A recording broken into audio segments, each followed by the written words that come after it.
Next है बच्चों जो सॉल्व एग्जाम्पल करके दिया है आपके बुक में, जो सॉल्व करके दिया है एग्जाम्पल, उसको देखेंगे। देखिए, what will be the increase in length of steel rod of length 0.5 metre.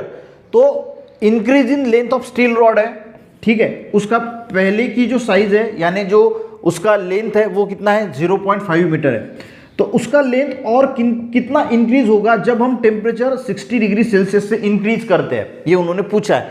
When its temperature increase by 60 degree Celsius. पहले इसकी लेंथ कितनी थी 0.5 मीटर थी, यानी ये हो गया L1 और ये पूरा का पूरा जो साइज जितना बढ़ेगा वो हो गया L2, यानी डेल L कितना हो गया L2 माइनस L1, ठीक है। तो 60 डिग्री सेल्सियस से अगर हम 0.5 मीटर स्टील रॉड को हीट करेंगे तो उसकी कितनी लेंथ बढ़ेगी जब उसका कोएफिशिएंट ऑफ लीनियर एक्सपेंशन कितना है 0.000013 1 डिग्री सेल्सियस, ठीक है। तो इनिशियल टेम्परेचर, इनिशियल लेंथ कितनी है रॉड की 0.5, चेंज इन टेम्परेचर कितना है 60 degree Celsius, change in length वो हमें डेल L यानी L2 माइनस L1 जितना आएगा उतना निकालना है, और कोएफिशिएंट ऑफ लीनियर एक्सपेंशन कितना है 0.000313।